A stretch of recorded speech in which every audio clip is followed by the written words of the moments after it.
Essential question 2 is what major disagreements and compromises molded the final content of the Constitution?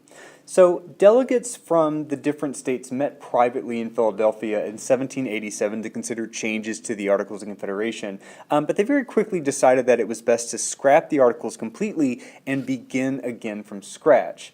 Most of these delegates were wealthy, college-educated men, and were not average citizens of the Republic, therefore. And they sought to strengthen the national authority of the government, while at the same time curbing what they saw as the excesses of democracy. And as you'll see, the final document of the Constitution is not necessarily as democratic as we tend to think of it as.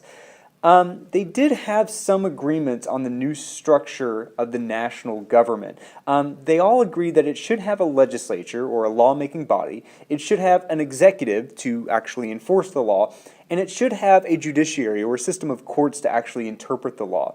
Finally, they also all agreed that the new national government should have the ability to tax, which the Articles couldn't do, and to regulate commerce or trade, which again the Articles could not do, giving the new national government stronger economic powers.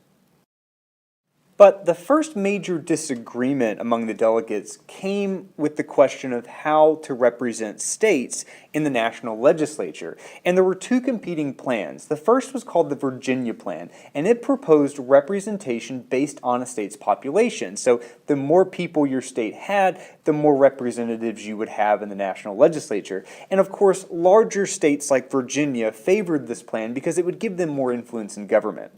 The competing plan was called the New Jersey Plan, and it proposed equal representation in Congress, so each state would have an equal number of representatives. And this was, of course, favored by small states like New Jersey because it put them on equal footing with larger states. Ultimately, the disagreement between these two plans was settled by the so-called Great Compromise, also sometimes referred to as the Connecticut Compromise.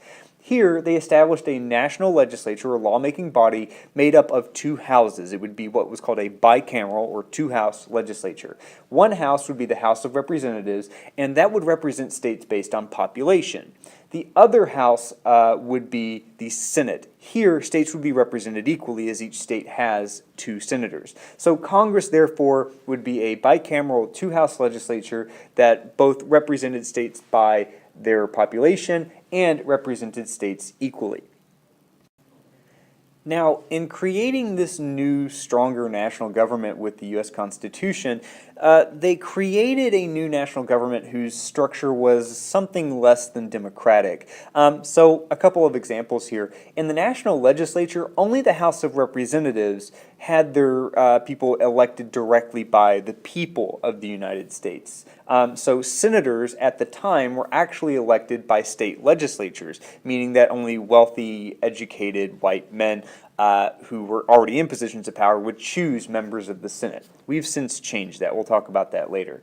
And another example is that the president at the time was not elected directly by the people either, but was instead elected by a group of electors in something called the Electoral College. So the founders or the framers of the Constitution really tried to insulate government to a certain degree from what they saw as the excesses of democracy or the decision-making ability of common, uneducated, poor people who they didn't really think were entitled to actually run this new government. The new government that they created was a federal system, and federalism or a federal system actually strengthens the national government compared to a confederation or firm league of friendship as they had under the Articles of Confederation. Federalism refers to a roughly equal relationship between the national government and the state governments, with the national government as being supreme in most cases.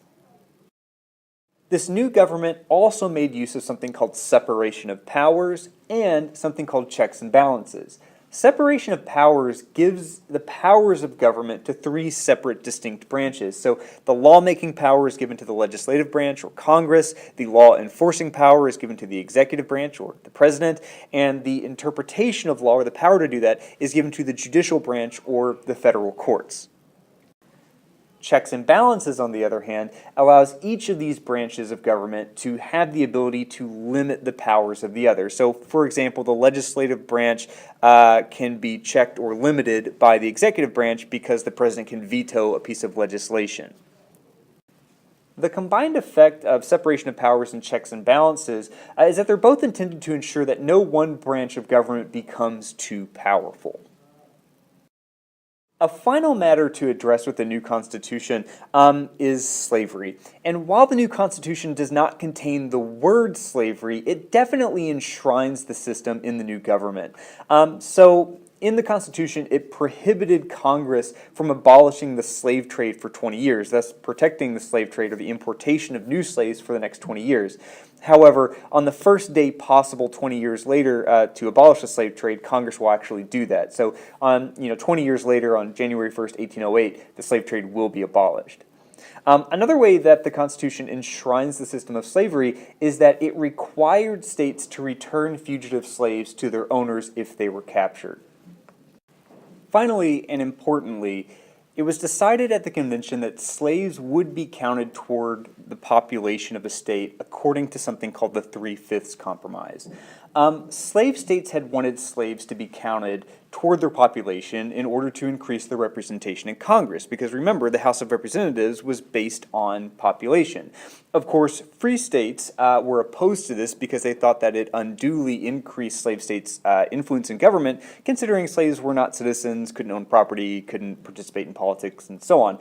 Ultimately, they compromised with the Three-Fifths Compromise, which states that slaves would be counted as 3/5 of a person in the census, so that it would add to a slave state's population for their representation in Congress, but it wouldn't be added at a full person. So the Three-Fifths Compromise enshrined in the Constitution at that point that slaves were only counted as 3/5 of a human being.